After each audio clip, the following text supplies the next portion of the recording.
Hello friends, मैं आपका mentor ए के सिंह और आज हम सी टेट का 6 जनवरी 2022 का पेपर 1 का ईवीएस का भाग देखेंगे और इसमें हम 30 क्वेश्चन देखेंगे और इन 30 क्वेश्चनों के क्या क्या आंसर होने चाहिए वो देखेंगे। इससे पहले इसका भाग यानी सीडीपी का भाग आपको चैनल पर मिल जाएगा, आप उसके भी 30 क्वेश्चन जाकर देख सकते हैं। तो समय व्यर्थ न करते चलिए वीडियो शुरू करते हैं। तो चलिए ईवीएस का भाग देखेंगे। ईवीएस के भाग में क्वेश्चन पहला क्या है, मडगांव से नागरकोइल के बीच में दूरी इतनी 1134 किलोमीटर है। यदि इस दूरी को कोई रेलगाड़ी 21 घंटे में तय करती है तो इन दो शहरों की रेलवे स्टेशन के बीच की रेलगाड़ी की औसत चाल। तो औसत चाल के ऊपर इस बार क्वेश्चन बहुत मिले हैं। अगर आप औसत चाल के ऊपर क्वेश्चन देखें तो एक क्वेश्चन औसत चाल के ऊपर मिला है तो इसका आंसर हो जाएगा 15। अगर सॉल्व करने के बैठेंगे तो हम टाइम लग जाएगा। वैसे औसत चाल के ऊपर पेपर 1 में जो क्वेश्चन मिला है ईवीएस में वो आपको 1 से 2 क्वेश्चन हर दिन देखने के लिए मिला है। ठीक है, तो नेक्स्ट क्वेश्चन देखते हैं। नेक्स्ट क्वेश्चन क्या कह रहा है। नेक्स्ट क्वेश्चन है दिशा के ऊपर पूछा गया है तो इसका आंसर होगा, अगर हम लेके चले क्वेश्चन देखते हैं। कोई छात्र ए पर है और बी पर पहुंचना चाहता है, इसके लिए वह ओ पर जाता है। ए के ठीक उत्तर में 90 मीटर दूरी पर है और फिर वह ओ पर से बी पर ठीक पश्चात पश्चिमी दिशा में। तो इसका अगर हम आंसर लेके चले तो सीधे सीधे आंसर हम लेके चलते हैं 150 मीटर दक्षिण को। अगर आपका भी इस तरह के क्वेश्चन आए, पहली बात तो टिप और ट्रिक्स वाली वीडियो देखेंगे तो पता चल जाएगा। इस तरह के जो क्वेश्चन आते हैं ईवीएस में या मैथ्स में, अगर जो सॉल्यूशन वाले क्वेश्चन आते हैं, आप सी टेट का बस यही फ़ायदा है, जो इस तरह के क्वेश्चनों से डरता है वो पैडागोजी वाले क्वेश्चन करे पहले और इस तरह के क्वेश्चन बाद में करे। मान लीजिए अगर इस तरह के क्वेश्चन ईवीएस में आपको 2 से 3 मिल गए, मान लीजिए हम 3 मान लेते हैं, 27 क्वेश्चन तो आपकी थ्योरेटिकल पोर्शन से है। तो थ्योरेटिकल पोर्शन से आपको 27 में अगर 25 भी आ जाए तब भी सही है, या फिर 20 आ जाए तब भी सही है।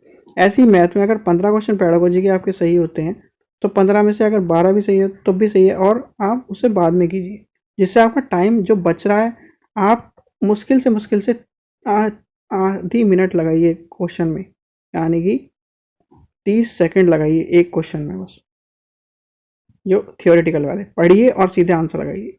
थोड़ा नहीं लग रहा है तो 40 सेकंड, बस मैक्सिमम 40 सेकंड। इसलिए इन क्वेश्चनों को बाद में करिए। चलिए आगे देखते हैं हम। क्वेश्चन नंबर 63 देखते हैं।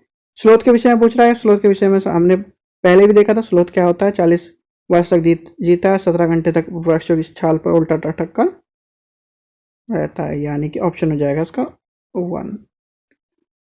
जैसे अब ये कि क्वेश्चन था, बस हमें ये पूरा क्वेश्चन पढ़ने की जरूरत नहीं। स्लोथ के बारे में पूछ रहा है और हमें पता है 17 घंटे और 40 वर्ष है, और कोई ऑप्शन कट ही जाएंगे सारे। 40 वाला ये था, एक 20 घंटे है ही नहीं, 17 घंटे है वो। तो इस तरह बस शॉर्ट ट्रिक से आप 30 सेकंड में आप क्वेश्चन को पढ़ सकते हैं और पूरा सॉल्व भी कर सकते हैं। सर्दियों में ऊनी वस्त्रों को गर्म रखती है, यानी ऊनी वस्त्र जो है गर्म रखते हैं।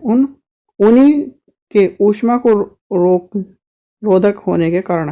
तो ये पूछा है जो ऊन होती है वो स्वेटर में, वो सर्दियों को किस तरह रोकती है। तो वो होता है, ऊन जो होती है एक तरह से वायु को बाहर आने जाने से रोकती है ठंड को। जैसे ये क्वेश्चन है, ऊनी रेशे के बीच में वायु फंसी होती है और वायु ऊष्मा रोधक होती है, यानी कि ऑप्शन नंबर 2 हो जाएगा इसका आंसर। क्वेश्चन नंबर 65 देखते हैं। 65 क्या कह रहा है। कक्षा 5 के पाठ्यक्रम में छिपे गोलकोंडा किले के 1 सेंटीमीटर को बताया गया है। उसने 1 centimeter is equal to 11 meter की दूरी बताया गया, तो इसने 14.2 सेंटीमीटर को कितना बताएगा। तो वो बताएगा 15.162 किलोमीटर, यानी कि इसका आंसर हो जाएगा ये। और इस तरह के क्वेश्चन इस बार बहुत आए हैं, तो इसलिए आप ये आगे के लिए प्रिपरेशन के लिए तैयार रहें कि इस तरह क्वेश्चन आएंगे। और सिंपल क्वेश्चन है ये। 2011 से लेके अगर आप 2020 तक के जो पेपर उठा के देखेंगे तो उसमें भी आपको इस तरह क्वेश्चन मिलेगा। नेक्स्ट क्वेश्चन देखते हैं। नेक्स्ट क्वेश्चन क्या कह रहा है 63। 3 राज्यों का एक समूह जो कि अरब सागर पर है, तो आप अगर हम मैप बनाएंगे तो ये है मैप, यानी कि इधर क्या है गुजरात और इधर है पश्चिम की तरफ यानी उड़ीसा। तो इधर की तरफ गुजरात, महाराष्ट्र और ये सब इधर की तरफ है। तो महाराष्ट्र पहला ही महाराष्ट्र हमें पता लगा कि महाराष्ट्र इधर है, तो महाराष्ट्र कहाँ कहाँ, एक इसमें है, एक इसमें है और एक इसमें है। पश्चिम बंगाल तो हट जाएगा, पश्चिम बंगाल किधर है, इधर है, तो पश्चिम बंगाल वाले हम काट देंगे, तो ये कट गया। उड़ीसा हमें पता लगा, उड़ीसा भी इधर है, तो ये भी कट गया। तो ये सारे कट जाएंगे, बचा कौन सा, केरल, कर्नाटक और महाराष्ट्र। ऑप्शन नंबर पहला। नेक्स्ट देखते हैं क्वेश्चन नंबर 67। देखते हैं 67। एक ऐसा नाच जो जिसमें जमीन पर बांस के डंडे के बारे में, ये बिल्कुल क्वेश्चन दोबारा आया हुआ है, तो आपको पता होगा कि जो नाच है वो, एक तो असम का जो नाच है वो बांस के डंडों वाला है, आपको सबको पता है, क्योंकि उसमें असम के नाच है उस तरह की बिहू टाइप, उसमें बांस के डंडों के साथ किया जाता है। दूसरा कौन सा से, चोरवा, और वो है मिजोरम का, यानी कि ऑप्शन नंबर 3 हो जाएगा इसका आंसर। क्वेश्चन नंबर 63 देखते हैं। 63 कह रहा है संसार की 5वीं और भारत की पहली ऐसी महिला जिन्होंने माउंट बचेंद्री पाल के बारे में बात की है, बिल्कुल सही है।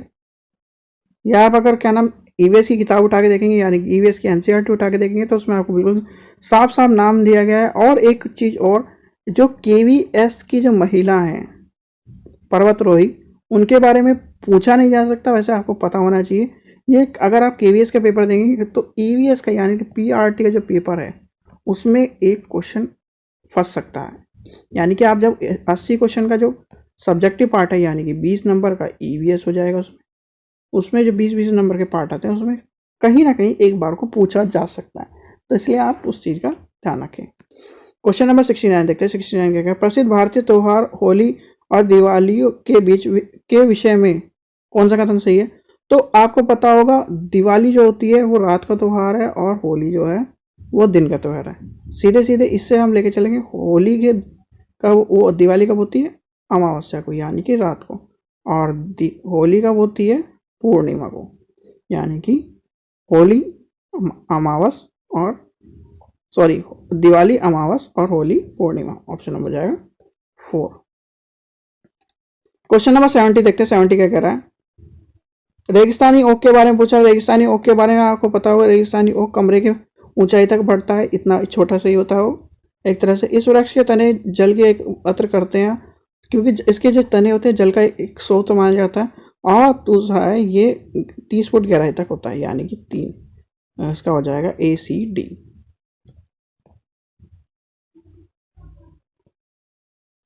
क्वेश्चन नंबर 71 देखते हैं। 71 क्या कह रहा है, हमारे देश में एक ऐसा गांव है जहां ग्रामवासी अत्यधिक वर्षा होने के कारण, बिल्कुल ये उसके ऊपर है, देखिए 10 फुट से 12 फुट ऊंचा, 3 फुट, ये जब आप देखेंगे तो सीधे सीधे किसकी और जिक्र कर रहा है, वो आसाम की जरूरत है। देखिए इस तरह से आपको शॉर्ट, थोड़ा स्मार्ट वर्क से आप पूरा क्वेश्चन कर सकते हैं, क्योंकि स्मार्ट वर्क ही महत्वपूर्ण है। अगर स्मार्ट वर्क से आप लेके चलेंगे तो आप जल्दी से जल्दी पेपर सॉल्व कर पाएंगे, और कहीं ना कहीं यही पेपर सॉल्व करने का तरीका होता है। अगर हम वही लेके चलें पुराना तरीका कि पूरा पढ़ना है हमें पूरा, तो आपका समय बर्बाद होता है। आपने देखा कि यहाँ क्या नाम घर की बात कर रहा है और इतने फुट के सीधे आसाम लगाइए आंसर। क्वेश्चन नंबर 72 देखते हैं। 72 क्या कह रहा है, नीचे दिए गए हमारे देश में किस राज्य के केंद्र शासित प्रदेश के अधिक सामान्य लोग नारियल डाली टैपिकोना वाली बात कर रहा है, तो ये बात हो जाएगी केरल। यह आपको ईवीएस की किताब में पहले ही, जब आप पहला दूसरा चैप्टर देखेंगे तो उसमें जो ऐसा मतलब जहाँ क्वेश्चन दिए गए उससे पैराग्राफ, यानी जम्मू और केरल वाली जो लद्दाख और केरल वाला जो डिफरेंस दिया गया है उसमें आपको ये वाली चीज़ें मिल जाएगी। क्वेश्चन नंबर 63 देखते हैं। 63 क्या है, बिहार के राज्य के लोग मधुमक्खी पालन, बिल्कुल मधुमक्खी पालन के ऊपर फिर क्वेश्चन है। मधुमक्खी पालन की आपको पता ही है, अक्टूबर से दिसंबर हो जाएगा इसका आंसर।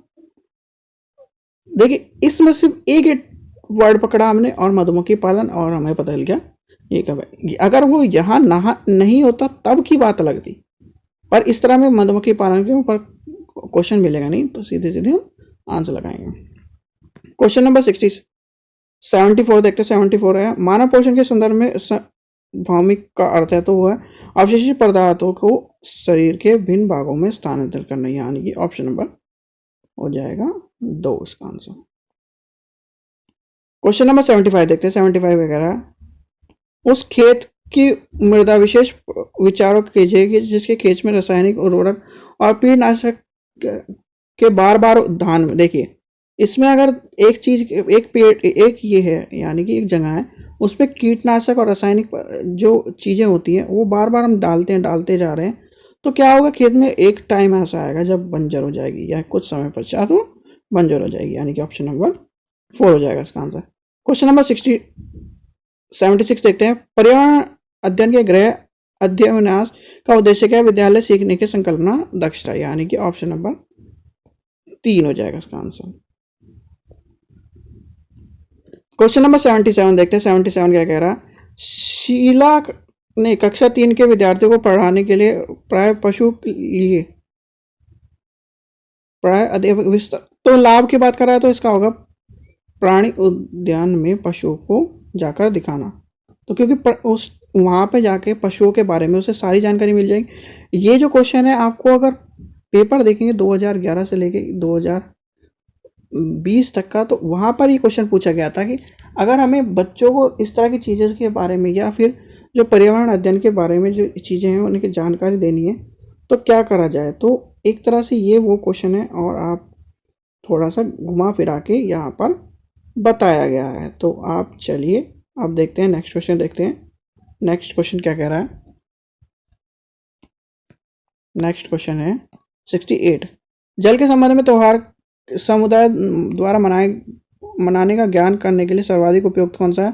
परिवारों के बुजुर्ग, जो क्योंकि परिवार में जो बुजुर्ग और समुदाय के जो बातचीत कर परिवार तथा समुदाय के जो बुजुर्ग होते हैं उनसे बातचीत करें, क्योंकि देखिए अगर संयुक्त परिवार या किसी परिवार को लेके चले तो उसमें भी जब समाजीकरण की बात आती है तो सबसे बड़ा जो मेंबर होता है उससे ही सारी चीज़ें सीखी जाती हैं, ठीक है, तो वो चीज़ें महत्वपूर्ण होती हैं। तो इसका आंसर हो जाएगा 3। क्वेश्चन नंबर 79 देखते हैं। 79 क्या कह रहा है? कक्षा 1 और 2 के पर्यावरण पाठ्यपुस्तक में नहीं होती, क्यों नहीं होती?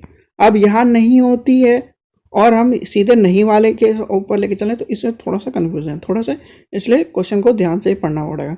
तो क्यों नहीं होती? आपको ये पता होगा कि जो हम पर्यावरण अध्ययन की किताबें हैं, पहली और दूसरी क्लास की जो किताबें हैं आपने देखी विद्यार्थी में से, भाषा और गणित की किताबों में ही आपको बहुत सारी चीज़ें मिल जाएंगी, जैसे कि दूर देश से आई चिड़िया, दिशाओं के बारे में ज्ञान मिल जाता है उसे बच्चे को, भारत देश है महान, इस तरह की चीज़ें मिलती हैं, लक्ष्मीबाई जैसे इस तरह की जो चीज़ें होती हैं वो हिंदी में मिल जाती हैं, गणित में उसे गणित के बारे में बहुत सारी चीज़ें मिल जाती हैं। तो ये कहीं ना कहीं गणित और जो भाषा है वो पूरी कर देती है ईवीएस का पाठ्यक्रम। क्वेश्चन नंबर 80 देखते हैं। 80 क्या है? निम्न में से सामाजिक सांस्कृतिक वातावरण का उदाहरण है, तो समुदाय हो जाएगा इसका, बिल्कुल सही बात है। क्वेश्चन नंबर 81 देखते हैं। 81 क्या कह रहा है?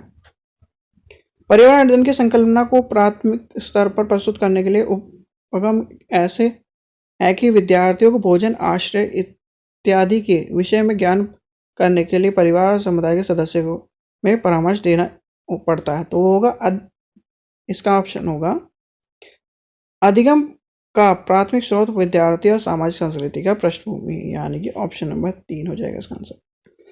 क्वेश्चन नंबर 82 देखते हैं। 82 क्या कह रहा है? संज्ञानात्मक बौद्धिकता विद्यार्थियों के पर्यावरण अध्ययन के पढ़ने की कौन सी युक्ति सर्वाधिक? तो कक्षा में मिश्रित सहपाठी समूह बनाए रखना, यानी कि ऑप्शन नंबर पहला हो जाएगा इसका आंसर। क्वेश्चन नंबर 83 देखते हैं। 83 क्या कह रहा है? पाठ योजना में ईवीएस के विषय वस्तु के विश्लेषण हेतु निम्न में से कौन सी आवश्यकता होते थे? संकल्पना मानचित्र की जब बात आती है तो इस तरह की बात होगी, यानी कि ऑप्शन हो जाएगा इसका 4। क्वेश्चन नंबर 84 देखते हैं। 84 क्या कह रहा है? सतत समग्र मूल्यांकन में सतत शब्द का संबंधित है, तो सतत समग्र विकास से है। ये आपको पता होना चाहिए, इनका जो अलग अलग जो वर्ड है इनका भी अलग अलग महत्व है, तो इसका ऑप्शन हो जाएगा समग्र विकास से। क्वेश्चन नंबर 82 देखते हैं। 82 क्या कह रहा है, पर्यावरण अध्ययन के सीखने के आकलन का एक उदाहरण कौन सा है। तो कार्यपत्रक के द्वारा विद्यार्थियों को भारत के मानचित्र पर तटीय राज्यों की खोज, क्योंकि तटीय राज्य की खोज से वो ज़्यादा आकलन या सीख जाएगा, यानी इस तरह से जो यहाँ के राज्य हैं उनका। क्वेश्चन नंबर 86 देखते हैं। 86 क्या कह रहा है, पर्यावरण अध्ययन में न्यू एजुकेशन पॉलिसी यानी कि NEP के अनुभव सीखने के वृद्धि के शिक्षा में अभ्यास, तो ये उसके ऊपर है। तो न्यू एजुकेशन पॉलिसी की इसके ऊपर बात करिए। पर्यावरण अध्ययन के शिक्षण में कला का एकीकरण होना चाहिए, और दूसरा है पर्यावरण अध्ययन के शिक्षण में कहानी का एकीकरण होना चाहिए। तो ये होना चाहिए, दोनों हो जाएंगे इसके, B और C। क्योंकि जो न्यू एजुकेशन पॉलिसी है, यानी न्यू एजुकेशन पॉलिसी वो बच्चे को एक तरह से कहानी के माध्यम से चीज़ें सिखाना चाहती है, क्योंकि वो खेल के माध्यम से, कहानी के माध्यम से, इस तरह से सारी चीज़ें सिखानी जाती है। क्वेश्चन नंबर 87 देखते हैं। 87, एक प्राणी उद्यान में जाने के पर्यावरण अध्ययन के शिक्षक को एक विद्यार्थी के प्राणी उद्यान के जानवरों की खाने की आदत, उनके बाहरी लक्ष्य जैसे आँख, रंग, बाल इत्यादि की खोज के क्रियाकलाप द्वारा वह किन क्रियाकलाप को विकसित करना चाहता है। तो इसका आंसर ये बिल्कुल, अगर आप ऊपर वाला क्वेश्चन देखेंगे, जो एक ऊपर क्वेश्चन हम देख के आए हैं कि वो बच्चे को कहाँ लेके जाएगा, तो उद्यान में लेके जाएगा, तो वही क्वेश्चन का मतलब उस क्वेश्चन का आंसर एक तरह से यहाँ पर है। पर हम उस क्वेश्चन को फिर तीसरा क्वेश्चन, मतलब उस क्वेश्चन के बाद क्या होगा उसका, तो वो होगा आकलन होगा, प्रश्न करना होगा, संवेदनशील और संवाद होगा। तो यानी कि इसका हो जाएगा, इसका आंसर 3 हो जाएगा। क्योंकि देखिए इस बार थोड़ा सा दिमाग लड़ाया है CTET ने, और ज़्यादा दिमाग लड़ाकर चीज़ों को वही छोड़ दिया, मतलब इंटरकनेक्टेड कर रखे हैं प्रश्न सारे। अगर आप लेके चलेंगे तो चलिए, हमें क्या नाम पेपर देना है और आपको पेपर पास करके एग्जाम, मतलब नई जॉब की तैयारी करनी है। क्वेश्चन नंबर 88 देखते हैं। प्राथमिक स्तर पर पर्यावरण अध्ययन का थीम होगी, चलो बिल्कुल सही है, पर्यावरण अध्ययन की थीम होगी, चलो।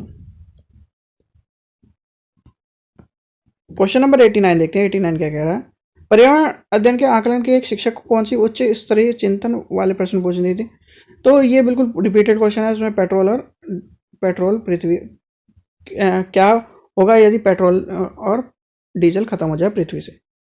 ये बिल्कुल रिपीट क्वेश्चन है। अगर आप 2011 से लेकर अब तक के EVS का जब क्वेश्चन है उससे देखेंगे तो ये क्वेश्चन आपको बिल्कुल एक्यूरेट ऐसे कैसे ज़्यादातर मिलेगा, पर थोड़ी बहुत वर्डिंग चेंज है। सभी क्वेश्चन में रिपीट क्वेश्चन बिल्कुल। अगर आपने 2011 से लेकर 2020 तक के पेपर एनालिसिस के साथ पढ़ रहे हैं, तो आप जितने भी 16 तारीख से लेकर अभी तक के जो 21 तारीख के पेपर करके आए हैं उसमें आप पास होंगे, और वो भी ऐसे ऐसे नंबर से 90+ से नहीं, यानी कि 100+ से पास होंगे, क्योंकि रिपीटेड क्वेश्चन है, बस शब्दों का हेर फेर है। नेक्स्ट क्वेश्चन देखते हैं। नेक्स्ट क्वेश्चन क्या कह रहा है, लास्ट क्वेश्चन 90। 8 विद्यार्थियों के 5 समूह में, प्रत्येक समूह में वन्य जीवनों के संरक्षण के लघु नाटिकें प्रस्तुत किया गई। उन पर्यावरण अध्ययन की अवधारणा को समझने और संरचनात्मक विद्यार्थी को, तो ये एक तरह से अवलोकन का बात कर रहा है, यानी कि प्रस्तुति का अवलोकन है, रिकॉर्ड की बात कर रहा है। तो इसका आंसर हो जाएगा 3रा। ठीक है बच्चों, तो 6 तारीख का जो 6 जनवरी का जो पेपर है, यानी कि 6 जनवरी 2022 का, उसमें हम पेपर 1 का EVS का भाग देखा, उसमें 30 क्वेश्चन देखे जो कि आने वाले पेपर में आपके लिए कहीं ना कहीं मददगार होंगे। और आप अपनी प्रिपरेशन तैयार रखें, क्योंकि प्रिपरेशन से ही कहना, थोड़े थोड़े प्रिपरेशन से ही एक एग्ज़ाम निकलता है। आशा करता हूँ वीडियो को पसंद आएगी। वीडियो आपको पसंद आए तो लाइक करें, शेयर करें, चैनल को सब्सक्राइब करें। Thank you.